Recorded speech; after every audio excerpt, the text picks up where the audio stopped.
Gente, sobre os principais assuntos na pauta do Congresso Nacional. A nossa conversa nesse momento é com o deputado Evair de Mello, vice-líder do PP na Câmara. Deputado, seja bem-vindo. Muito obrigado pela participação aqui conosco. Temos muito que conversar. Ricardo Abreu já está aqui comigo também. Bom dia, Ricardo. E já encaminho a ele para que ele faça a primeira pergunta ao senhor. Bom dia, Cecília. Bom dia, deputado. Prazer estar falando com o senhor aqui mais uma vez. Deputado, a gente teve esse adiamento da viagem do presidente Lula à China agora no fim de semana, e não tem como não olhar para frente, né? Com a permanência do presidente Lula, muito provavelmente a gente vai ter ali uma discussão voltando para a questão do arcabouço fiscal, que deve ser apresentado pelo ministro da Fazenda, Fernando Haddad. Como é que o senhor observa essa antecipação de discussão? Porque o assunto está maduro também na questão da oposição, né? Isso vai ser tratado no Congresso Nacional. Como é que o senhor está aguardando essa semana e especificamente nesse assunto? Bom dia, Cecília. Bom dia, Ricardo. Obrigado pela oportunidade. Naturalmente, esse adiamento da viagem à China, que levaria metade do seu governo, ela vai trazer reflexo na produtividade da semana. O arcabouço fiscal, embora o governo disse que estaria pronto antes da viagem, ele não está pronto, ele não tem unanimidade no governo e muito menos tem diálogo, vamos chamar assim, com a sociedade, com a rua, né? E muito menos com o parlamento. O próprio governo que foi pego de surpresa, possivelmente deve estar fazendo uma força-tarefa virando as madrugadas para, como eles falavam que ele estaria pronto antes da viagem, a gente sabe que não estava, diziam que iam aproveitar a viagem para poder fazer algum debate interno, algum ajuste, possivelmente é ter uma força-tarefa, porque o governo está sendo pego de caça curta, né? Vamos usar esse ditado popular, para que ele possa apresentar um texto minimamente razoável, para poder justificar essa sua intenção desse arcabouço fiscal, porque o que tem aqui é muito vulnerável, é muito frágil, realmente pode ser uma ameaça para as contas públicas brasileiras, uma vez que não tem muita consistência. Sabe do governo, dessa disposição do governo de ampliar cada vez os gastos, o governo só fala em gastos e investimento, tem muito pouca coisa da geração de renda, de crescimento da receita, de voltar ao emprego. Então, o governo tem que acelerar e trabalhar muito para apresentar o mais rápido possível alguma coisa minimamente razoável para tentar convencer as ruas e não piorar ainda mais o cenário fiscal e econômico brasileiro. Já era esperado que essa apresentação fosse feita logo depois da viagem à China. Então, pelo menos dentro do prazo que ocorreria essa viagem, o governo já deveria estar trabalhando, né? Vamos ver se algo vai acontecer até pelo menos depois desse prazo indicado. Agora, deputado, sobre essa viagem, antes de ser deputado, o senhor também é agricultor e eu queria comentar com o senhor sobre esse movimento que está tendo forte, tanto que o ministro da Agricultura está por lá, Carlos Fávaro, cuidando de boa parte dessa agenda, acompanhando muita gente que está ligado a esse ramo. O senhor espera alguma coisa de produtiva a partir dessa viagem, mesmo sem a presença do presidente? Olha, eu primeiro preciso ressaltar, Cecília, que negociação com a China é sempre a longo prazo. Nada disso começou há 2, 3 meses atrás. Tem processos de validação, por exemplo, de novas plantas frigoríficas que já estão em negociação há mais de 3 anos. E há mais de 1 ano, por exemplo, a parte técnica praticamente resolvida. A China tem o seu tempo próprio das coisas. A presença do governo brasileiro na China, nesses casos específicos do agronegócio, é uma ação diplomática importante, né? A China valoriza essa relação diplomática, a parte já estava pronta, né? Nós avançamos muito isso no governo passado, a ministra Tereza Cristina foi muito habilidosa e os chineses são muito pragmáticos com isso. A China tem um problema de abastecimento de outras origens e de outras fontes. O cenário da guerra da Rússia com a Ucrânia também trouxe interpretações diferentes. Então, eu acho que a questão do agronegócio é bastante consolidado, né, já está bastante avançado. A defesa sanitária brasileira, o Ministério da Agricultura brasileiro tem muita credibilidade. O Brasil é um fornecedor de confiança, é respeitado, né, pela sua confiabilidade. Portanto, eu acho que no setor do agro é mais um passo.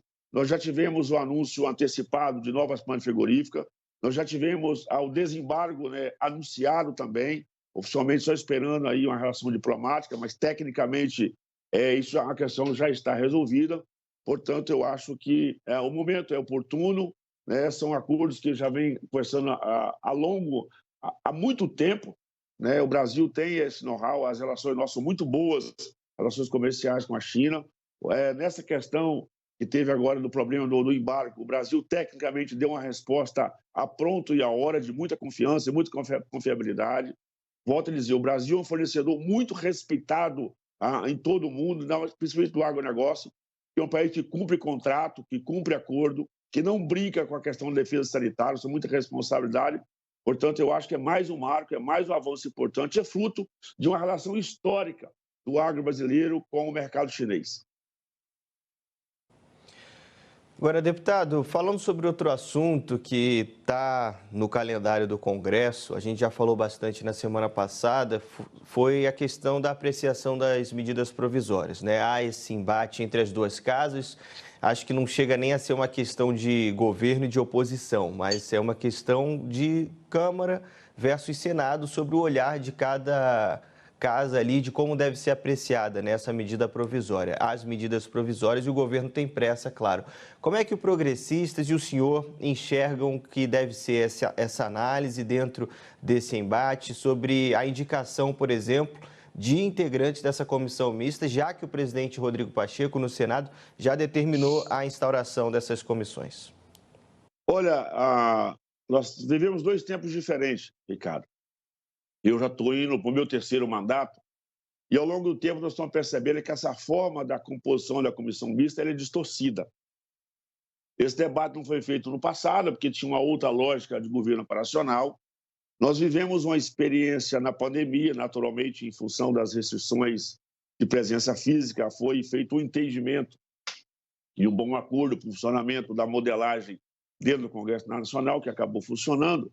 Mas, pela forma com que for eleito o parlamento e o governo brasileiro, é preciso compreender, eu tenho essa compreensão clara hoje, naturalmente, que a forma da composição das comissões mistas, elas não dão as respostas representativas, permitindo, inclusive, o bom debate democrático dos temas brasileiros. Essa composição da comissão mista, com 12 senadores e 12 deputados, ela não consegue transmitir o resultado final, ela mascara o resultado final, uma vez que a indicação, principalmente do Senado, tem uma orientação nesse momento meramente política, ela não abre espaço para que possa ter essa composição suprapartidária, do entendimento, da interpretação, da lógica, ela não dialoga com o Brasil. E daí está posto esse debate entre Câmara e Senado.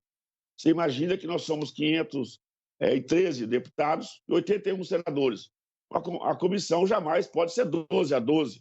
A comissão 12 a 12, ela é claramente, se você imaginar que são 24 membros, então, seria 1 para 24 ou 1 para 25. Né? Eu não posso entender que o Senado, né, por uma questão meramente pragmática ou aritmética, ele possa superar em números ou representar em números de deputados. Isso não é o papel. A eleição do Senado, o Senado fala pelos estados brasileiros e a Câmara chama pelo povo, né, pelas ruas. Portanto, esse número, essa forma de composição da comissão mista precisa ser repensado porque ela mascara o resultado final. E, naturalmente, essa composição ela não atende esse resultado. Esse é o debate que está posto. Por isso que hoje, às 4 horas da tarde, terá uma reunião entre os líderes da Câmara, principalmente, e serão apresentadas 3 novas modelagens, se for preciso. Até há uma discussão se o sistema tem que estar na Constituição ou não. Eu acho que ele não tem que estar na Constituição, porque ele é um tema que ele não tem peso para estar na Constituição, ele pode estar no nosso regimento interno. Hoje nós teremos, falei ontem à noite com o presidente da Câmara, Arthur Lira, nós teremos uma reunião hoje às 4 horas da tarde entre os líderes para que possamos sentar, então, no Congresso Nacional e apresentar 3 propostas. E é isso que nós queremos, apresentar 3 propostas para redefinirmos o rito e a tramitação. E a Câmara é muito importante explicar isso para a população brasileira. A Câmara, nesse caso, precisa de ser a casa iniciadora, porque ela tem esse papel da representatividade. Quando você transfere para o Senado a casa iniciadora, o Senado tem uma outra função, é um outro papel.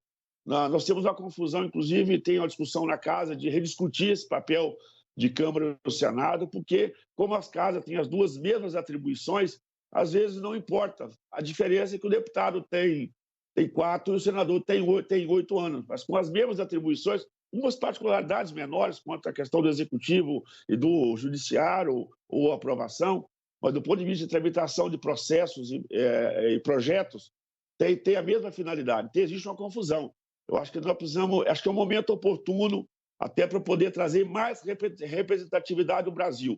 E quem representa o Brasil na sua capilaridade, né, a sua diversidade de povos, gente, tradição, cultura, os municípios brasileiros, né, o dia a dia, é a Câmara. Portanto, essa prerrogativa da Câmara iniciadora ela é muito importante, porque caso tenha alguma alteração de mérito quando tramitar no Senado, a Câmara possa dar a última palavra e, assim, o Brasil se sentir representado. Volto a dizer, nesse caso, você ter o Senado como casa iniciadora, você pode distorcer o resultado final pela desproporção que você... É desproporcional a relação entre deputados e senadores.